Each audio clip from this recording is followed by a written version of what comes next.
Good afternoon, everyone. Good afternoon. My name is Marika Whitaker, and I am the Dean of Community Life at Waring. It is my pleasure to welcome you all to our opening convocation ceremony of 2024. I have a few logistical announcements to begin, and then we'll have some introductions, and finally we will ground together as a community for today's ceremony. Today's program should run around an hour and a half. There are all-gender restrooms in the theater behind us, as well as accessible all-gender restrooms in the Commons building. One note about the program is that sadly our faculty speaker, Anna Marie Smith, couldn't join us today, so she will be delivering those remarks at a later time, and we will get those to you all. After the ceremony, there will be light refreshments served in the Commons courtyard, and you are all, of course, invited to stay to cheer on our varsity games on the minefield. We do have umbrellas if they become necessary. And finally, please take a moment to silence your cell phones and devices so that we can all be fully present here together. Convocation is special in that more than any other event throughout the year, it gathers the whole body of the Waring community across time and space, rooting us in the fullness of our shared experiences and values expressed in each of our unique contributions and ways of being in the world. This afternoon, we welcome our new and returning trustees, alumni, students, families, friends, guardians, faculty, and staff. Please take a moment now to greet and introduce yourselves to the people on your left, right, in front of you, and behind you.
We would like to formally introduce our new faculty and staff.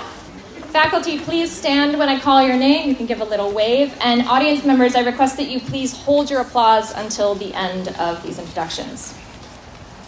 Julia Shorey joins us this year to teach core and Group 1 humanities, as well as an upper school writing section, and also serves as a tutor. Geraldine Petit-Demange is a tutor and a French teacher, as well as being the 9th grade travel coordinator. Paul Merter joined Waring's French department just before camping trip and truly braved the wilderness, jumping in as a co-tutor just days after arriving. Additionally, Paul is a debate sponsor and ceramics teacher. We are pleased to welcome Dan Murphy, who will be teaching core humanities and a 4-5 writing section this year. In math, we welcome back Jack Reading in a full-time capacity. Jack joined us last year as a long-term substitute, and we are pleased that he will continue this year as a math teacher, tutor, and a coach. Christine Trowbridge joined us full-time at Waring this fall as our Director of College Counseling and has already been fundamental in shaping the college counseling program. Ella Brandon is our new school adjustment counselor and has been a vital part of our student support team already this year. Hannah Carney comes to us from the Midwest and has stepped into the roles of Deja Chair and Group 4-5 Health Teacher. Elizabeth Lawrence joined our advancement team as events coordinator and parent liaison this fall, and it is likely that she is doing all of that work currently as we speak. And finally, Pat Desmond, who you may have seen directing traffic this afternoon, joined our buildings and grounds team at the end of last year. And now let's give a warm round of applause to these new faculty and staff.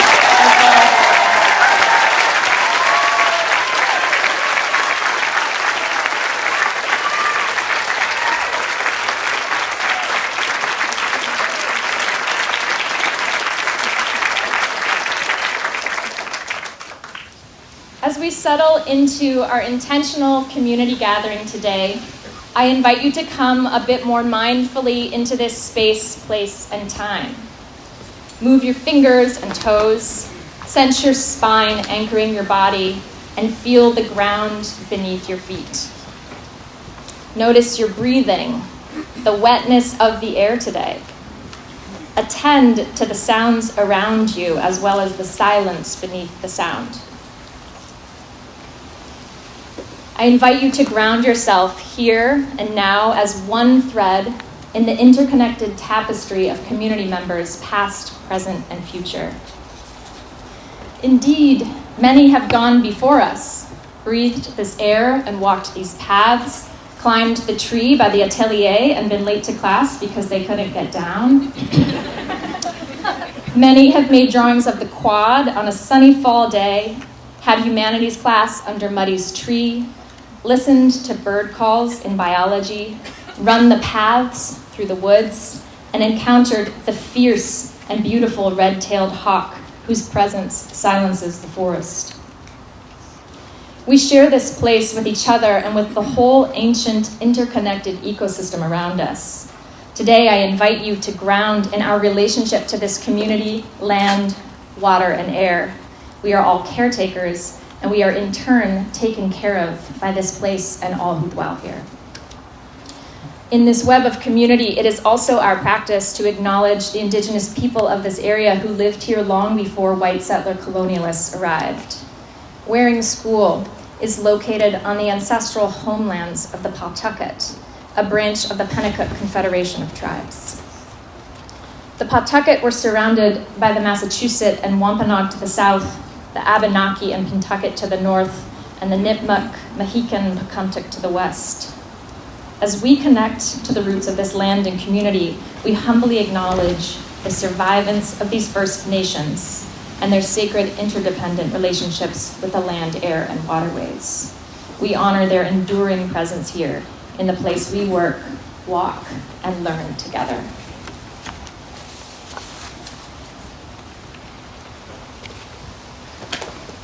In the opening weeks of school, we've had many orientations. We've covered endless logistics, signups, and syllabizing, orienting to how we do things together.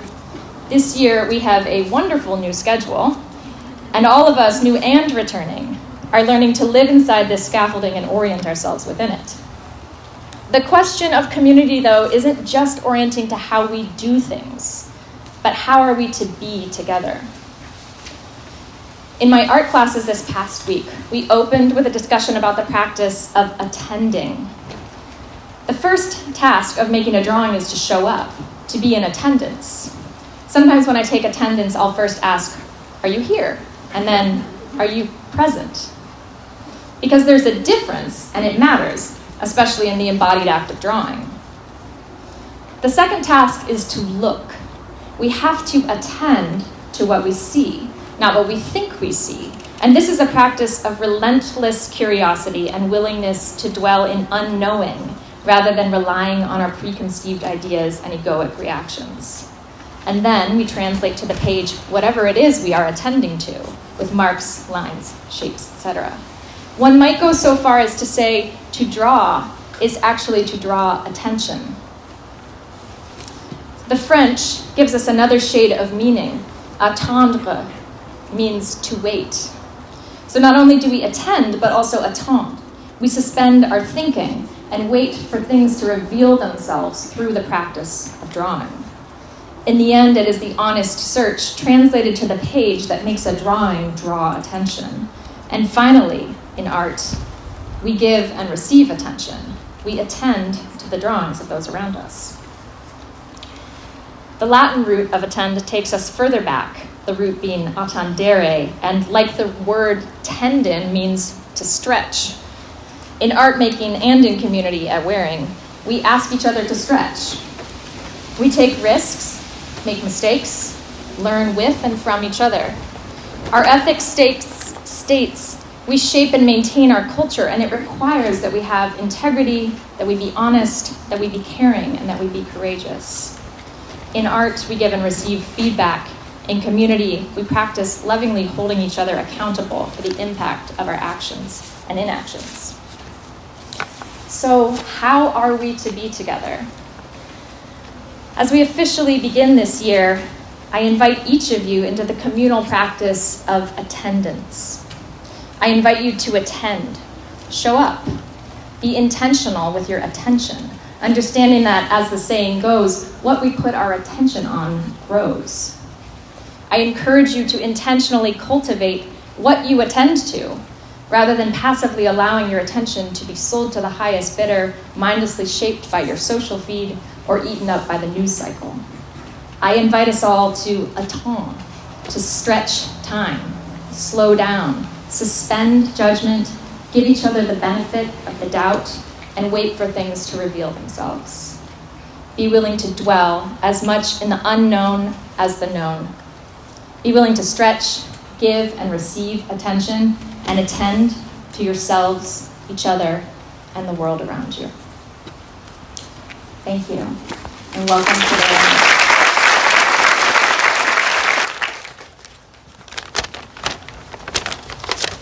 I tried to print it out in font that I wouldn't need my glasses for, but that didn't work out. Thank you all for coming. Please take a moment and look around. This is Waring. You are part of the Waring community. You are students and teachers, parents, families, and friends, and more. Maybe I should rephrase that. We are the Waring community. Together, we will grow the number of people in our community, the connections between us, and we will share the ongoing effort to refine our culture. This is probably my 10th convocation, and I'm always amazed by the stories told by our students, parents, alumni, and others. Year in and year out, our teachers and all the staff help each student find their voice and build a foundation that allows them to take steps forward to figure out who they are and prepare them to impact the world. When I was on my way here today, I was listening to a podcast, and I said, this is way better than what I wrote. So, I'm not good enough to build it in, but if you get a chance, listen to Adam Grant interview Danielle Allen. She talks about how to fix college campuses, and I think it applies to how we work together. The other part that was even more interesting is I was able to rub elbows or bump into a couple of students that I didn't know. One had made their dress for today's event. Well, maybe not for today's event, but made a dress, and I said, that is so Waring. And the second one, which I probably am the only one at risk for, was asking his dad if it was okay if he threw a chestnut at the speakers if they weren't any good. I think he only had one, but I'll be quick. My overall goal as the board chair is to get a bunch of people to work together on items in our strategic plan and to further the mission of the school. I've given to Waring in a number of ways. I have helped with accounting, built a theater set, directed cross-country runners to stay en route, and even assisted with a mountain bike collective.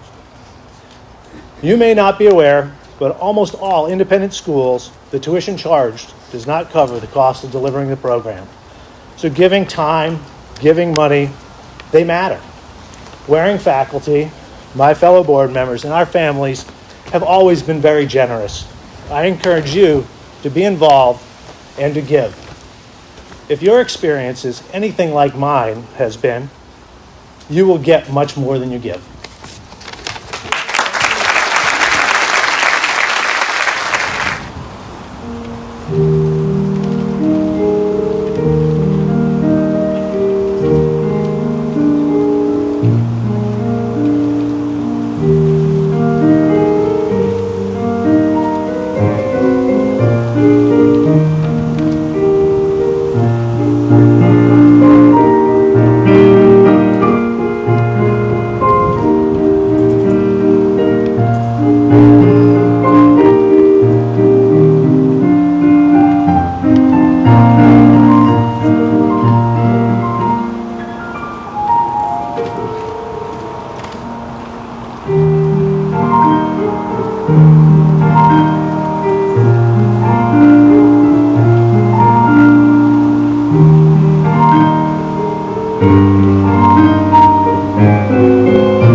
Few people have had a greater impact on my development as a learner and as a person than Tim Averill.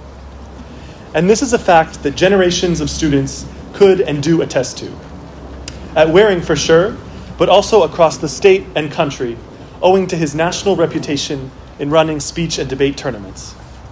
Here at Waring, Tim pushed us to find our creative voices in playwriting, counseled us through the trials of adolescence and the dramas of the college application process, and ignited in many of us the desire to connect with national and global political topics through the debate team.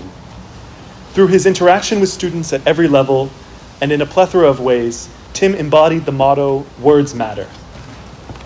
Tim had a kind of dogged professionalism and unstinting commitment to his students that he brought with him wherever he went.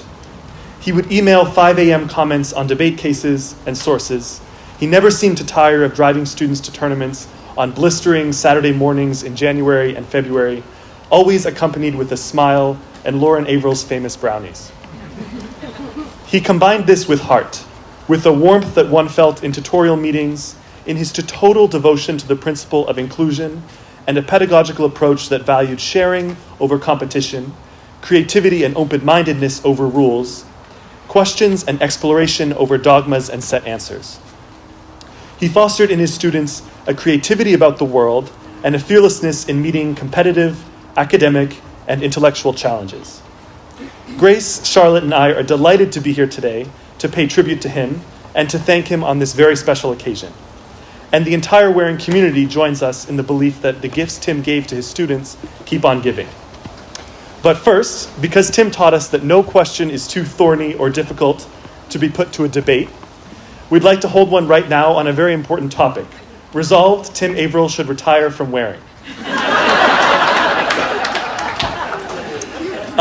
Grace has won the coin toss and will be taking the pro position. Grace, take it away.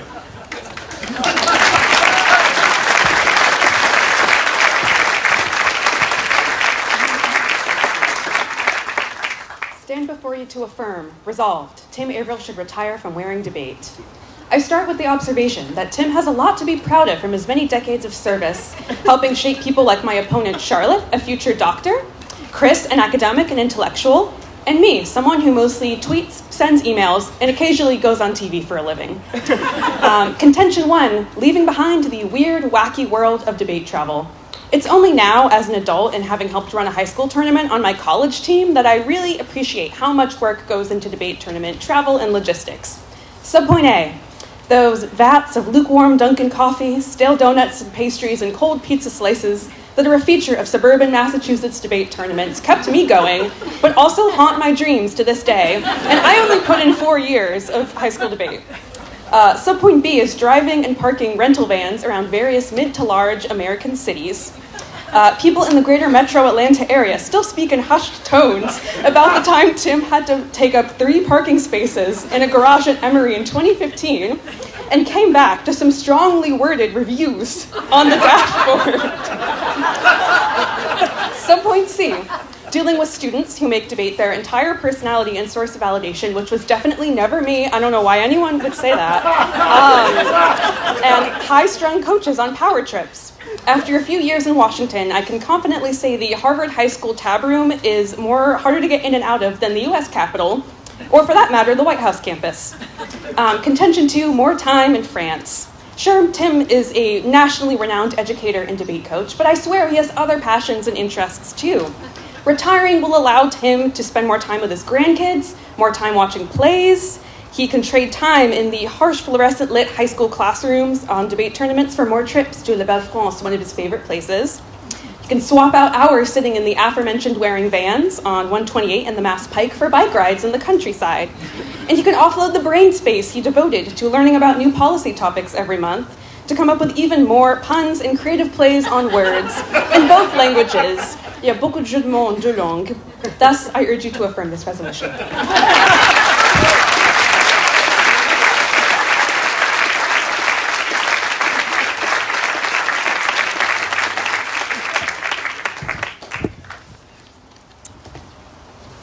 I negate today's resolution. Resolved, Tim Averill should retire from wearing. I provide 3 contentions to support my belief. Contention 1, Tim is famous. Anyone who's anyone in the debate world knows the name Tim Averill. He was inducted into the National Speech and Debate Hall of Fame in 2005. In his over 50-year-long coaching career, Tim has received 7 Diamond Coaching Awards, an honor shared by few nationwide. Tim was such a critical player in the founding of public forum debate that he has an award named after him, the Tim Averill Cup. In addition to his national recognition, Tim is a local debate legend. I recently stumbled upon a short history of the Manchester Essex debate team from 1971 to 2006, which is just a 17-page love letter to Tim Averill. He and Lawrence Brownie said he would bring to tournaments to bribe students, and maybe occasionally some judges, were such an inspiration that while coaching at Manchester Essex, a quarter of the school was on the debate team. While I know that he achieved similar participation while at Waring, let me know if you can find another big public school where a quarter of the students are doing debate. After his chapter at Manchester Essex, he came to Waring to launch our amazing debate program. He also works as a debate coach at his grandchildren's school. Contention 2. Tim helps students find their voice. As one of Tim's former students, I can confidently say that I would not be here without him. I have a terrible fear of public speaking. Even with my inability to articulate my thoughts when in front of an audience, which would be any debate coach's worst nightmare, Tim welcomed me onto the team and helped me find my voice. What makes Tim so successful in helping students find their debate voice is that winning is not what Tim matters most. Rather, it's the experience of doing research, forming an argument, listening to the opposition, and presenting to judges. He welcomes every student, regardless of their background, their ability to think on their feet, their comfort with public speaking, or the amount of hours they spend preparing. Debate is a skill that everyone can benefit from. It helps exercise the public speaking muscle, which is essential to finding one's own voice. The theme for today's convocation is One Community, Many Voices. Waring, and in particular Tim Averill, helped me find my voice so that I can confidently participate in my communities. Contention 3. Tim has a lifelong impact on his students. My boyfriend would begrudgingly say that the skills of debate that I learned from Tim have helped me throughout my life. I come prepared to most intellectual arguments. All jokes aside, one student summarized Tim's long-lasting impact as, whether it is at the office, at home, or in a friendly conversation with a stranger, the ability to articulate oneself, to stay calm, and to respect the opinions of others is essential. There is no one skill I've ever learned that has been more useful than how to have a respectful conversation with someone, despite holding different views. I actually knew about Tim Averill before I met him as a Group 2 Waring student. My aunt, who was a student at Manchester Essex and the president of the debate club in 1984, said, of all the teachers and professors I've had, Tim had the single most impact on me. Lastly, as I said before, I would not be where I am today without Tim Averill. As a caring tutor, writing teacher, and debate coach, Tim learned that I loved baking. He introduced me to his friend Jean-Pierre. I ended up working for an intern in Jean-Pierre's boulangerie in France. Years later, my application essay to medical school was titled Le Croissant. My concluding sentence read, I saw Jean-Pierre's satisfaction as he left the bakery each afternoon, knowing that he contributed to making people's day better with the perfect pastry.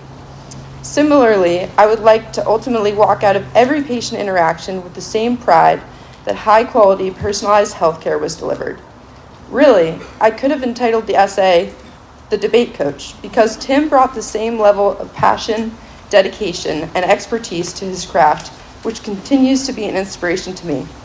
Thank you, Tim, for everything that you have done for me and everything that you have done for the Waring community. We will miss you.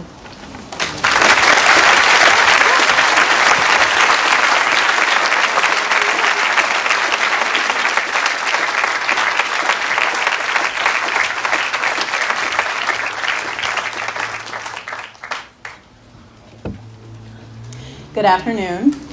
I'm Elizabeth Gutterman, theater director, writing teacher, 4-5 dean, and I'm so happy to be able to welcome new and returning families to Waring, and I am thrilled to also be able to help honor Tim Averill today.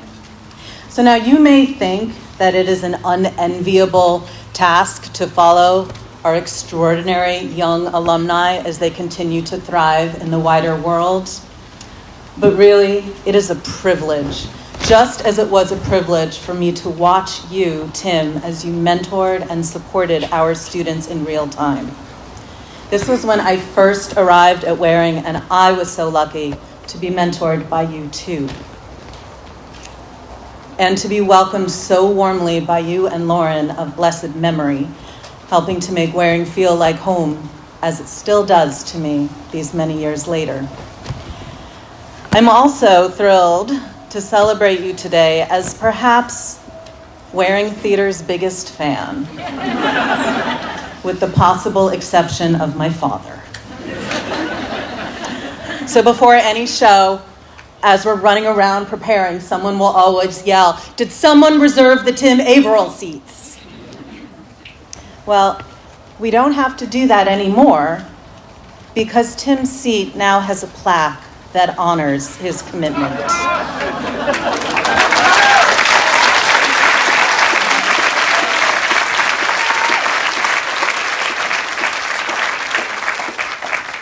So Tim would not only come and cheer at every performance, but he would always send an email to our whole ensemble, praising not individual performances, but the way everyone collaborated to share the story.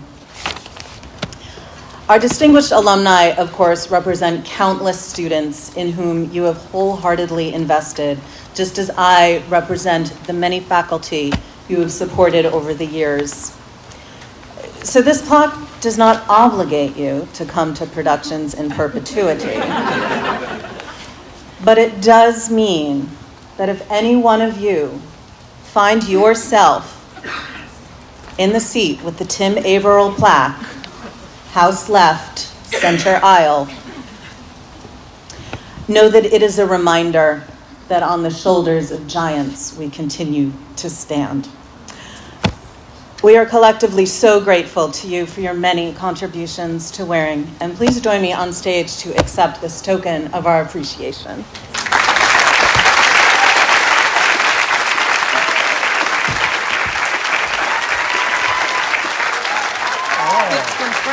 Very nice. Thank you. Thank you so much. Can you keep the bag? Oh, you get to keep the bag. I'm going to say one word.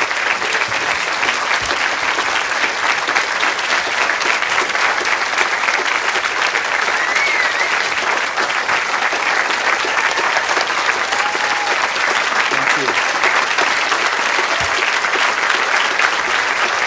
Thank you.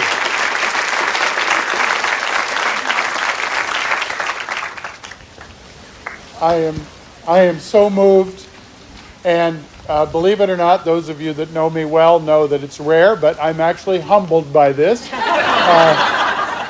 And I am so thankful to Waring for giving me the last 20 wonderful years here at Waring. I have found love at Waring in every sense of that word. I have enjoyed being here. And Tim Backlund and I have arranged that when needed, I am serving as the consulting debate coach to assist our new debate director, who is going to try to make the most we can of this. Debate here is definitely something that involves a lot of parents and a lot of community. And I know that we can continue to have that program and to have it be a strong one over the next few years. Thank you so much. This is way beyond what I feel I deserve, and yet I love it very much. Thank you. Tough act to follow. So, how do you know that you're getting old? You can't sit for more than 10 minutes without getting a leg cramp. Anyway. Okay, so it was on April 4th, 2016, when a counselor from Leap for Education, Expanding Horizons After School program, told us about a partnership they had with Waring School. She said she thought that our son, Keanu, who was in 6th grade at the time, would be a good fit and wanted us to consider reaching out to schedule a visit here. We'd never heard of Waring, and later that evening when we Googled Waring and perused the website, we looked at each other and said, sounds a little bit too good to be true. We did not make a decision at that moment, but we kept going back to the website. Watch it, pause, repeat. Real life Groundhog Day, to say the least. Finally, on June 8th, 2016, we told the Leap for Education counselor we were ready to connect with Waring School. An introductory email was sent to the then Dean of Admissions, Shelley Morgan. After a few emails, we scheduled a visit for Friday, July 1st at 1 p.m. Although we were still a bit apprehensive, we were very optimistic. When we told our son of our plan to visit, not surprising, he was not happy. He said, "I do not want to go to that school. Why would you want to send me to another school? I like my school and my teachers, and I have my friends. I am not going to that school." So you notice that there were a few dates and times in there. That's all her. 24 years ago, I gave up on even arguing about times and dates. So, anyway, as we made the drive from Salem to Beverly, we remained upbeat. And as we traversed the winding road among the many tall trees, we looked at each other with an expression that's pretty much said, "Where on earth are we going?" As we entered the compound, we sighed with relief. We sighed with relief when we saw the green open field and well-kept surroundings. We remember as we exited the car, coaxing Keanu to smile and not show that he would prefer a root canal rather than do this tour. Our visit occurred during the summer vacation. There was not a student in sight, just the three of us with the efficient Shelley, who told us great things about wearing. As we walked through the buildings, we could see Keanu's face become less and less pensive. And when we got into our car to leave, he looked at us and said, "What do I have to do to go to school here?" Shadi had wowed him. We heard no further discourse as to why he was not leaving his other school after that. We completed everything required for admission, and we became a part of the Warren community during preseason in August of 2016. When we arrived on the first day of preseason activities, we witnessed a swarm of kids come over and introduce themselves to Keanu and to us, and swept him off to join the larger group. That was the last we saw of him until pickup time. Like Keanu, we too were embraced by many parents, not just parents in Keanu's grade or group. That's another story for another time because, you go like grade, group, core. But I digress. Everyone spoke highly of this school, and everyone was nice.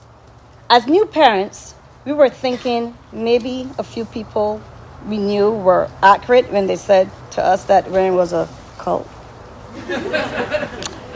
As we grew as grandparents, we learned that it was not a cult, but a culture. This was a culture of togetherness, not often seen within everyday communities. We attended many events hosted by the school and the Board of Trustees, and everyone was always kind and smiling. We were introduced to and were invited to great gatherings by the mayor of Waring, the incomparable Jonathan Golden, JG. He eventually convinced us also to host a great gathering a couple years later, and we agreed to co-host an event on Saturday, November 17th, 2018. I'm going to tell you, Jonathan could sell sand in the desert. We tried to run, but he was relentless. God, we did. When we attended our first convocation, we were in awe when we heard the students' speeches. Each one, albeit different, kept us riveted, wanting to hear more, and we whispered to each other, "This will be Keanu one of these days." Suffice to say, Keanu's brother Tegan, who is 5 years younger, was also embraced by the Warren community long before he too asked if he will also attend here. Tegan started the school in the fall of 2020 amidst the COVID shutdown. The school quickly mobilized to develop a stellar and successful virtual learning environment for the students. New families, as a part of your Warren journey, be rest assured that your child or children will be in good hands. Warren's faculty is well versed in many areas. There are not many schools that can boast of having multifaceted teachers, many of whom can speak French, can play musical instruments, can sing, fly airplanes, and play and compete with students during student versus teacher soccer games. We can go on and on. Our son Keanu is now a junior at Tufts, and Tegan is in Group 3. Our boys, like most, if not all of the students here, enjoy learning in this environment. Students are challenged and are well prepared for college. The interwoven travels in the curriculum allows students to not only experience a new foreign culture, but it forces growth of independence. Often we hear another parent say that their child had matured in their independence post the annual Group 2 freshman year French trip. We too can attest to that sentiment. You will be you will be with joy as your student too go on this trip. New students, you will embrace the camaraderie of your peers more and more as time goes by. The nerves and the jitters of camping trip or being like a deer in headlights if it is your first time taking on French will come to pass. One day, you too will be standing here delivering your written pieces as you impart your wisdom and journey at Wearing to fellow students and new families alike. In closing, we want to emphasize that Wearing is about involvement. Your student does not only go to Wearing, we, the parents, also go to Wearing. The success of Wearing is strengthened by the Wearing community. Wearing is a culture that embraces experiential learning. It is a place where students and families are lifelong learners, a place where students receive an education par excellence. Thank you.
That works. Can everybody hear me? Yeah. How's everyone doing? Good? Yeah? Okay. 6th grade end term, we went on a hiking trip to the White Mountains. There was 10-year-old me clumsily walking down the side of a rocky slope. I was in between the fast group and the slow group. But I didn't know that. Frankly, I didn't know there was a fast group and a slow group. It was the end of the day, and we were approaching the next and final rest cabin of the trip. I remember taking large step by large step as my oversized pack slid down my hips, pulling my pants down. I looked ahead, and it looked like the fast group went down this rocky ledge and took a hard right to where another ledge was. As I conquered the rocky ledge, I looked over the horizon for the group that was about 3 minutes ahead of me. Not a pore of human flesh to be seen. Where do I go? I just kept stumbling around, beginning to think about the crushed ramen in my bag that I would have to ration out for the night, along with the last few sips of my water. My heart pounded in my chest. I'm lost, I thought to myself. I walked for about 3 more minutes until I stopped. Unfortunately, I was unable to embrace the unbelievable scenery. I just grasped my shoulder straps, trying to lift my pack to let my shoulders rest. I stood there biting my thumb until I heard some chatter from behind me.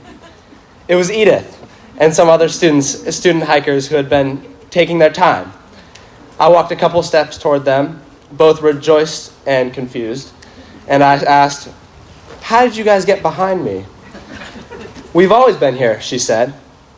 "Oh, well, I got lost," I responded. "No, you didn't. I could see you the whole time," she said excitedly. "Oh." I made it back to the cabin safely that night. Thinking back on that hike, the moment of being lost, and Edith always keeping her eye on me, I felt special. To the new students, you will feel lost. You will feel lost at some point. It's part of school. Remember, somewhere physically and academically, I want to tell you all that the teachers and the faculty are here for you. Take risks. It's okay to be clumsy. They can see where you are on the side of the mountain. They can see when you stumble. Remember that. Thank you.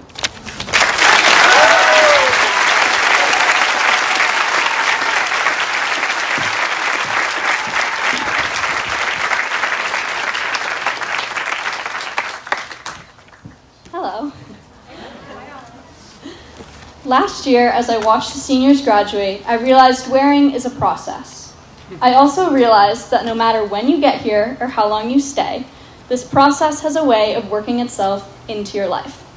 When you're thrown into camping trip and expected to swim, that's all a part of the process. When you get a long-term project, perhaps an honors slideshow presentation of Middle Eastern art across history, and you put it off a little too long and reach panic mode, that's a part of the process too. When your evals reliably say the same thing in every class for all of middle school, we would love to hear your voice more. That's all part of the process. When you can't quite understand a unit, struggle on your homework, or bomb a test, it's a part of the process. When you learn to ask for help, say something in ASM because you're finally ready to speak, or perform on stage for the first time as ensemble member number 5, but you still slay your one line in Act 2. When you walk with Joshua across the quad on your way to humanities, talking about library archives, that's the process. When you enjoy doing your humanities reading so much, you leave it for last as a good ending to your night. When something clicks and you have an aha moment. When you realize you know everybody's name. When it's the middle of winter and you stop on the quad, look up at the sky and just breathe. These are all part of the process. It will be easy to feel like wearing is trying to shape you into who they want you to be, but unknowingly all along, you're becoming your own person. Now, I have sat where you all are now for 6 years in a row. Convocation speeches tend to boil down to the same thing, but I didn't realize the truth of it until I was a senior on camping trip, stargazing on the dock for the last time. Wearing's process is finding yourself. New students, I hope you embrace the process. Find your voice, confidence, ability to speak your truth, your willingness to fail and get back up again.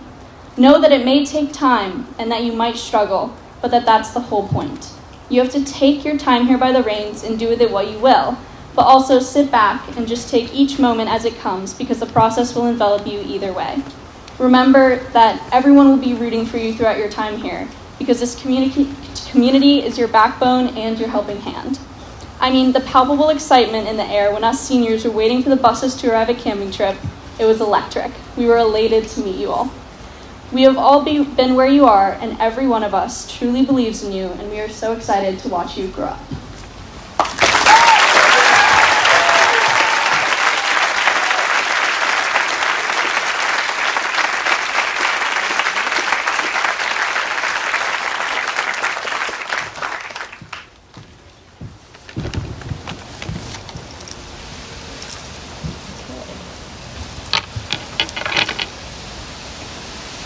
Dear Waring community, as I have gotten many comments and complaints over the years from all of my fellow teachers and fellow peers, I would like to formally apologize for my horrific handwriting.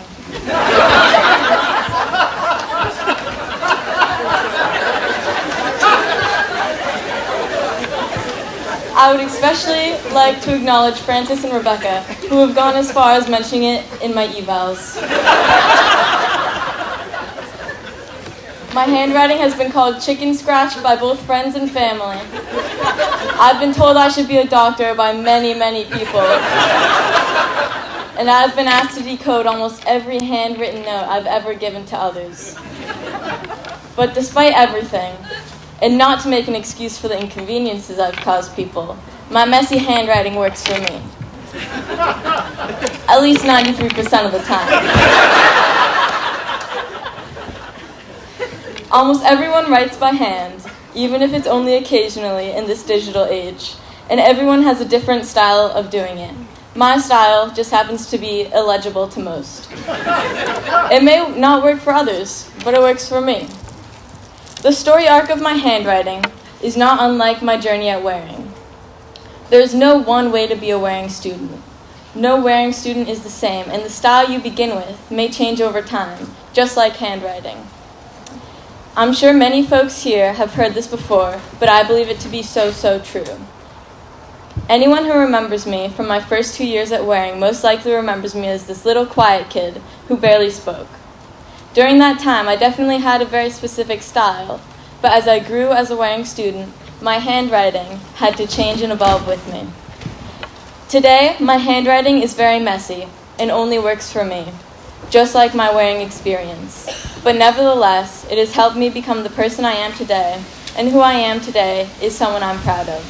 Whether that's emceeing a coffee house in front of the whole school, or learning how to think and see the world differently through Joshua's humanities class, I've done and learned things here that I've never thought in a million years I would have. I am proud of who I have become and how I've changed to get to where I am now. So to all the new faces in the crowd, I hope you embrace your unique style of being a Waring student and how your style might change over time. There is no right way to do this except the way that feels most authentic to you. And the best part is that you'll have a community that will support you the whole way no matter what. Sincerely, Caitlin Miller. P.S. There's a reason this was typed.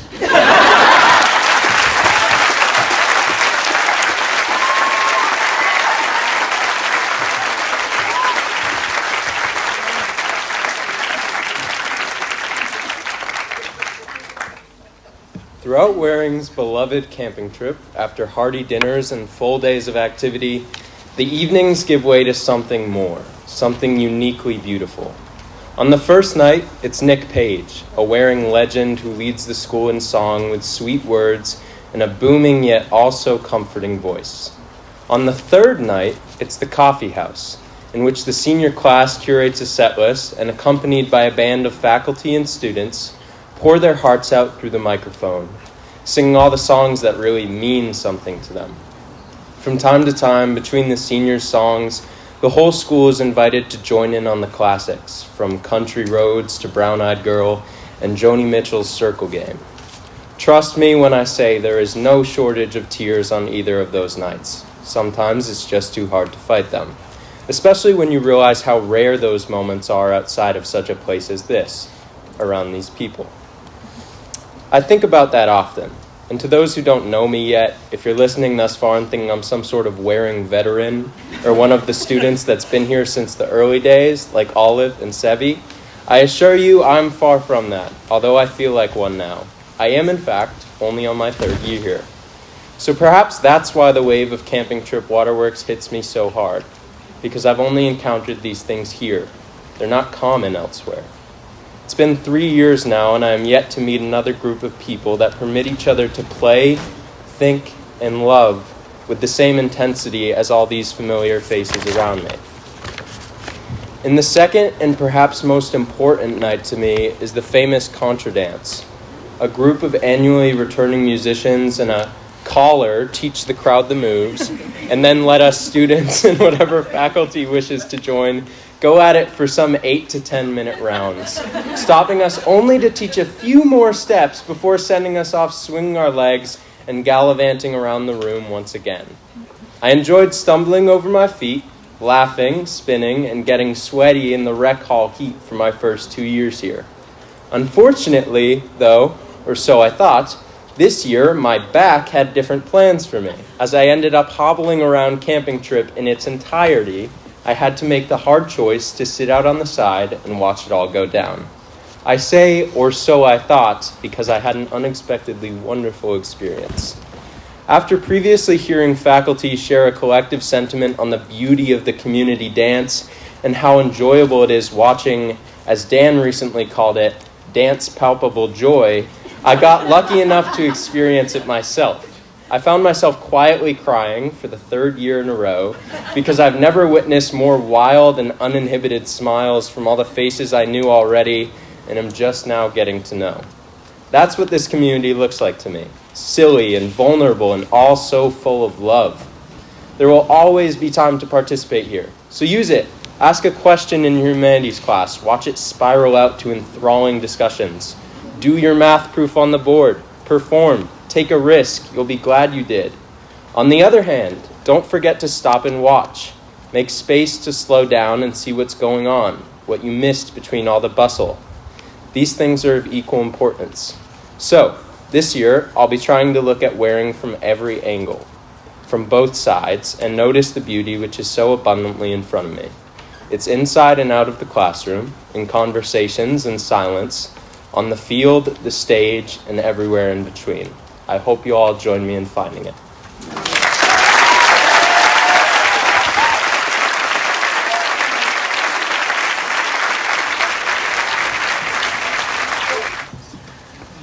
So just last Thursday around 5 p.m., having wrapped up the first of weekly faculty meetings upstairs in the new building, so you need to picture faculty folks conversing and mingling like we do, I feel a tap on my shoulder. A tap on my shoulder at the end of faculty meeting is a pretty common enough occurrence because good faculty meetings always inspire further conversation. Perhaps Josh or Joan want to check in about next week's schedule change. Maybe Barbara has a pressing question about the school's reaccreditation process. Perhaps Gus is nervous about his new chess elective. Maybe Becky and Leslie are looking to set up our meetings with new parents. Maybe Marika has a thought about celebrating the Mid-Autumn Festival. Maybe Joshua needs a guitar strap. To my surprise, though, it's new 6th grader, Lila Bagley, there among the crowd of wearing adults, and with baseball mitt in hand, Lila peers up at me with expectant eyes and exclaims, "My dad's outside on the quad. He saw you playing baseball the other day with a few teachers, and he wants to play right now." My insides say, and wow, this is awesome, all at the same time, as I gaze at the room and make sure I'm not forgetting about any important commitments. So I shake off some faculty meeting dust. Sorry, faculty, magic dust. And noticing again that Lila herself is brandishing a baseball glove, I ask the important question, "Lila Bagley, if I'm going to play catch with Stephen Bagley, you will be joining in, right?" Yes.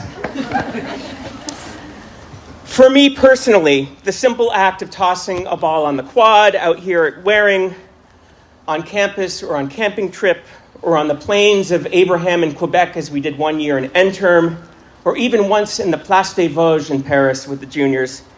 For me, that's been a through line that's gone back some 36 years at the school, really back to a moment when a few older students, then seniors, and head of school Peter Smick, out of nowhere invited this new 7th grader to play catch. Substitute your own endeavor, where there's good conversation, spontaneity, a respite from the hustle bustle, an exchange of ideas, profound or not so profound, a bit of physical activity in which everyone can participate, a bit of the meditative shake-off, a bit of abandon, and an experience with someone or someones who are not necessarily always in your direct cohort, and you have an entree into the many experiences at Waring, which both set the stage for and reflect how we teach and learn in community, and in and outside of the classroom, as Johnny Sheridan just remarked. We have already seen in this year's new and returning cohort of students a marvelous willingness to engage across ages, from the seniors' outstanding leadership on camping trip, passing Bring Me a Little Water Sylvie onto the class of 26, to our youngest students' eagerness to practice community, to jump into all school meeting discussions, such as the book cover discussion with Sarah Carlson Lear, or who contradance on camping trip with peers and adults of all ages, or who gaze upward in the new building to marvel at an art display of the travaux pratiques, or the sketches and journals from the junior trippers last year, or who practice soccer with the giants on teams where every player has a role at a small school like Waring, or who rehearse the fall play with a theater troupe where the roles of cast and crew are intertwined, breaking the walls of more conventional practice. I even just yesterday heard from a colleague who had driven home from camping trip and reported a story of a new and a returning student, some 5 years apart in age, who spent the entire 2-hour drive back from Wolfboro conversing about computer science. Keep your eyes wide open, new students, to all the opportunities you'll find in mixed age settings that Waring both deliberately creates and which simply unfold in the course of a day. In your tutorial, on your robotics team, in Math Cafe, in chorus with Renee and Shaler, in a lively discussion of The Chosen, in a French immersion lesson on ceramics, or in a travel opportunity where adults and older student travel TAs are there both as mentors and journeyers participants. Waring does not conscript our juniors and seniors to teach writing classes or to serve as TAs in other disciplines to save on money, although there's some FinCom members of the Board of Trustees who might like that business proposition, that business model. Rather, we see time and time again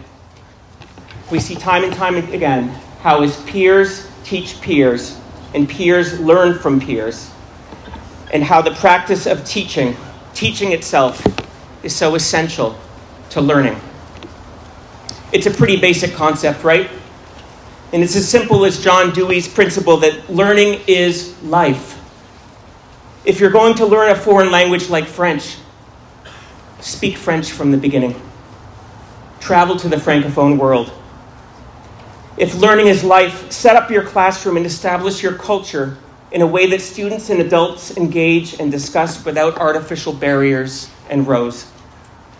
Learning must be social, hands-on, collaborative, and as we'd emphasize here at Waring, in relationships that are not bound by rigid structures of age or level or letter grades.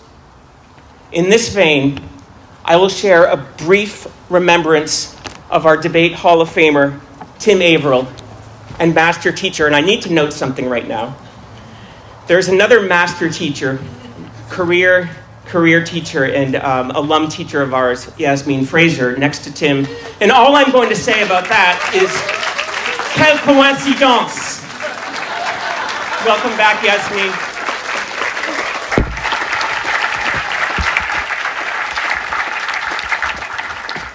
It was 2007 or so, not long after Tim had joined the Waring faculty, already having lived out a storied career in Manchester, and Tim and I shared an office upstairs in the Gatehouse for a couple of years. Tim took notice of what I was teaching that year, and I think largely because of the fact I had told him I was teaching 2-3 and for the first time teaching Hamlet. Over the period of a few weeks, Tim very supportively and without any pretense at all brought me all variety of teaching tools, including his own Tim Averill bound edition of Hamlet, overbrimming with Tim Averill annotation, giving me all variety of encouragement and sharing many very useful concrete ideas around pedagogy. I remember asking Tim quite naively, and as though I needed your credentials, Tim, so you weren't just a debate coach in Manchester? You taught English too? You could have rolled your eyes and asked yourself, who is this guy? Enough of him. And if you did, you didn't show it at all, Tim. Over the years, Tim has remained a mentor for me, a wonderful colleague, a travel companion, and a friend. He's modeled the power of learning across ages in the halls of debate, on the bocce court, and that's just the beginning. And he teaches a bit of English, too. Thank you, Tim, the elder.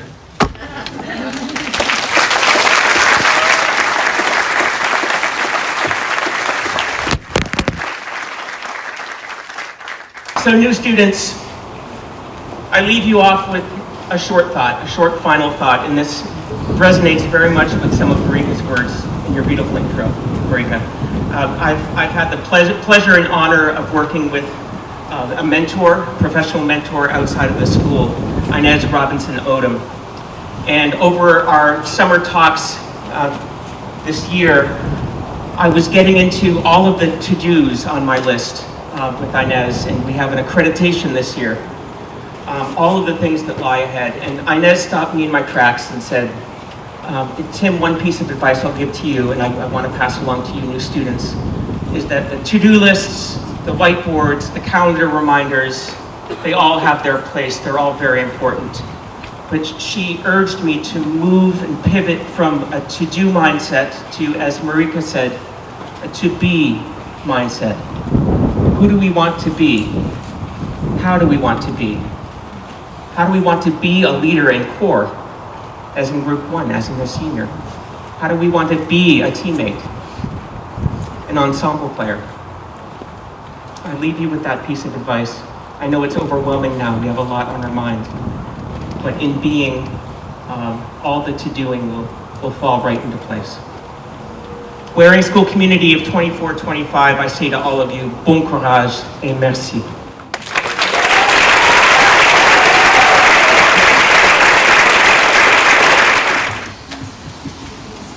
Thank you so much to all of our speakers and community members. It's truly wonderful to be together today. And now, new students, it's time. So audience members, the students will come to the stage, be presented, and sign their names into the book. Please hold your applause until all the students have crossed the stage. It's our ceremony.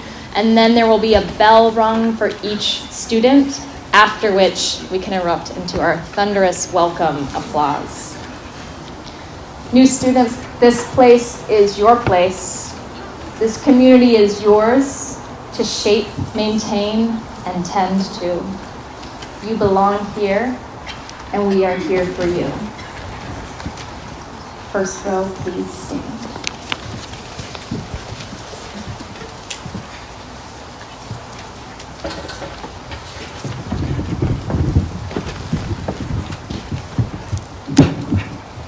Aoife Hogan presenting Lila Bagley.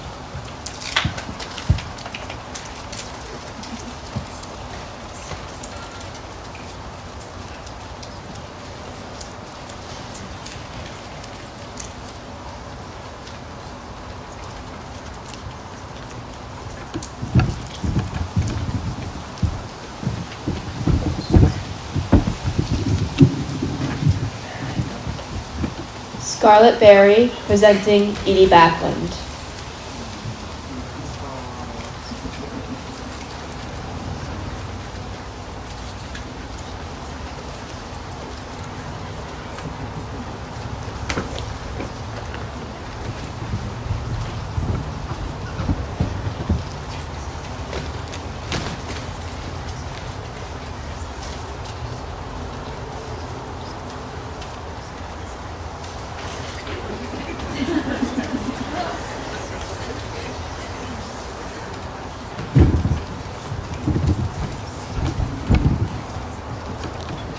Juliana Hernandez presenting Ella Barker.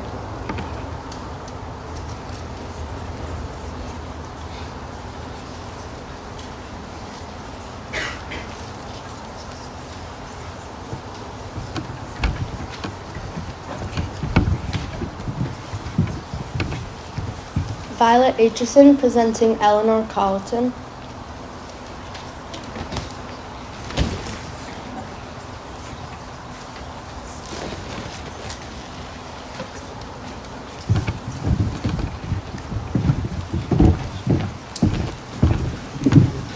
Henry Carlson Lear and Julian Carlson Lear presenting Johan Carlson Lear.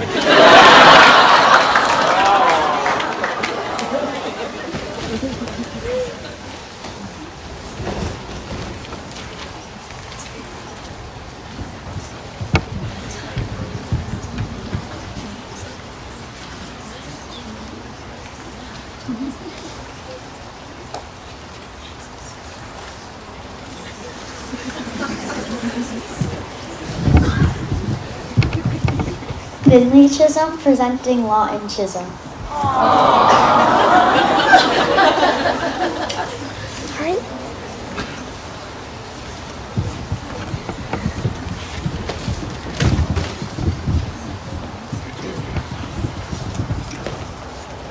Olympia Claiborne presenting Rowan Claiborne.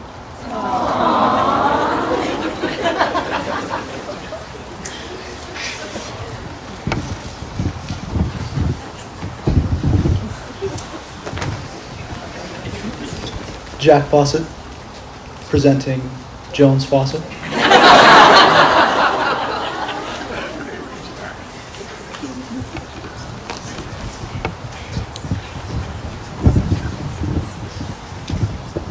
Sierra Tinger presenting Olivia Fazio.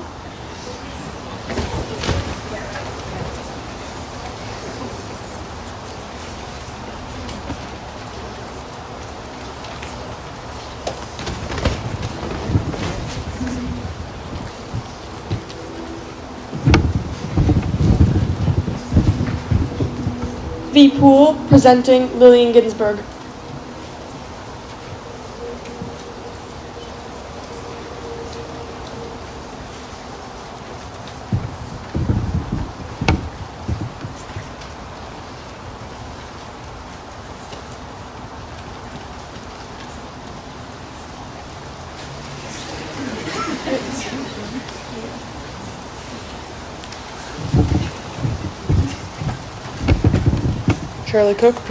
Charlie Cook presenting Will Grant.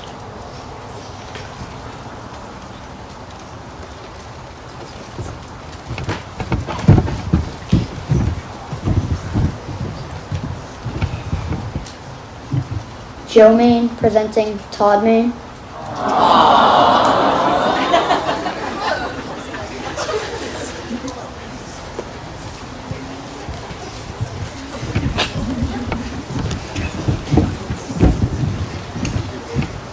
Iona Fishburn presenting Jacksana McAdoo Comer.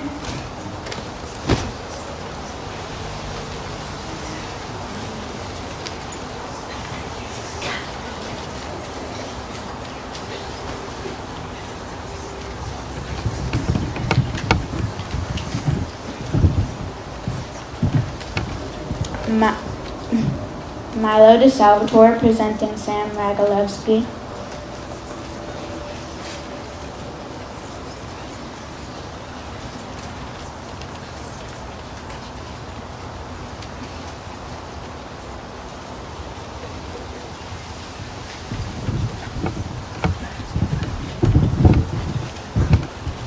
Cornelia Sollins presenting Coco Estelle.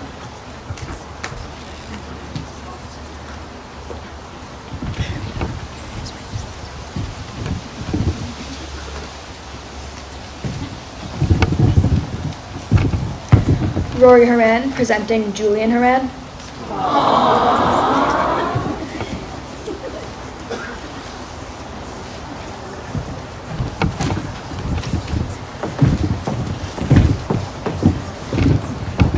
Eli LeMay and Jay LeMay presenting Lucia LeMay.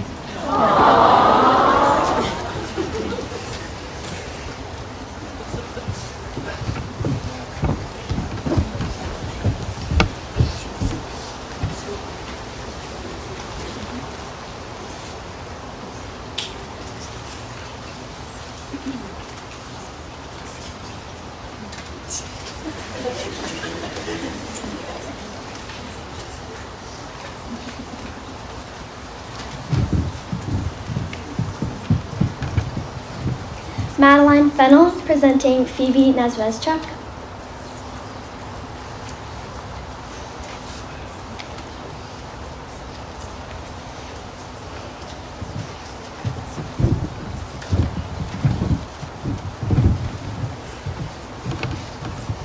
Sierra Sweeney presenting Hazel Panel.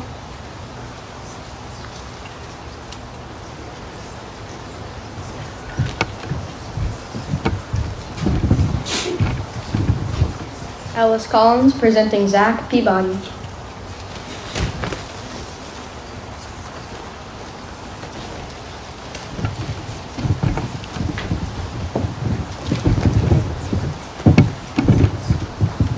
Madison Van Cleek presenting Sabina Arcieri.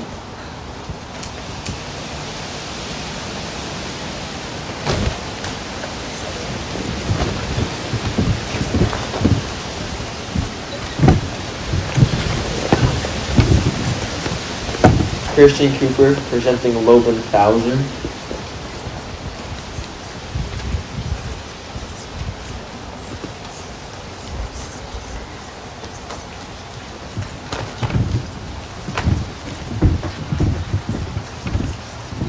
Lucia Logue Perrin presenting Diego Logue Perrin.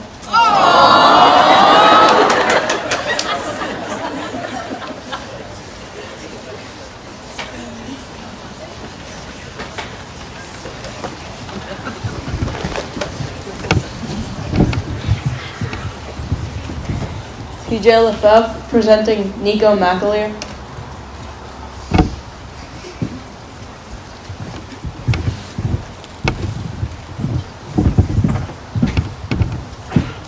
Amelia Pound presenting William Pound.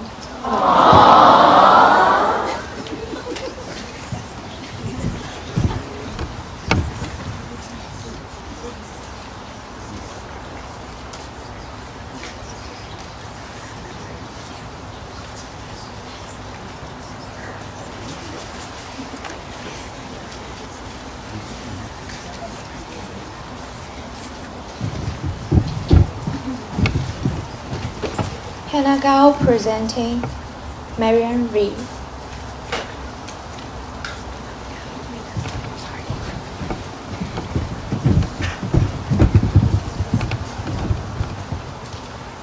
Noah Este McDonald presenting Nico Bernardi.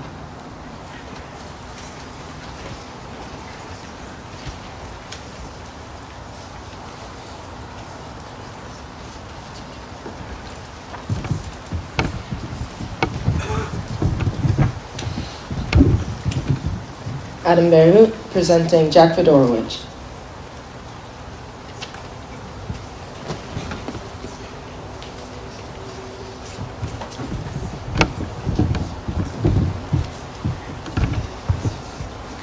Saron Gisano presenting June Gabay.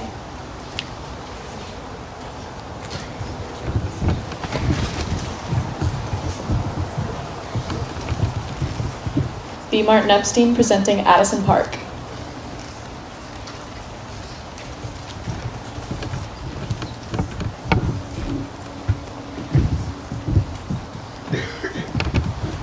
Hazel Streb presenting Abigail Peabody.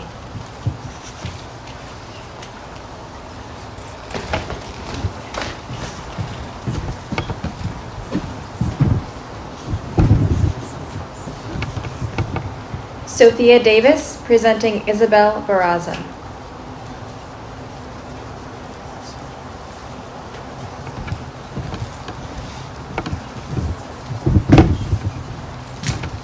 Tegan Prescott presenting William Lee.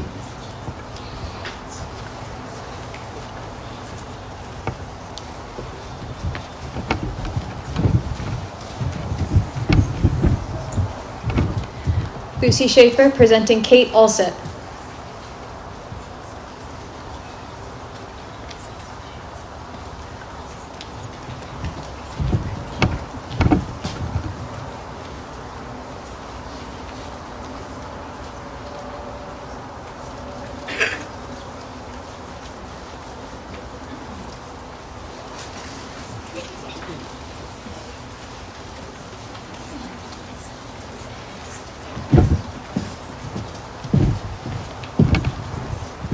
Luna Norton presenting Astrid Everest.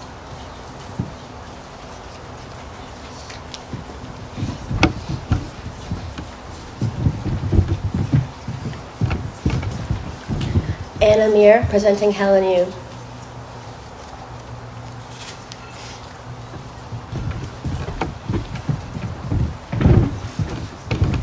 Dylan Cook presenting Kieran Mattingly.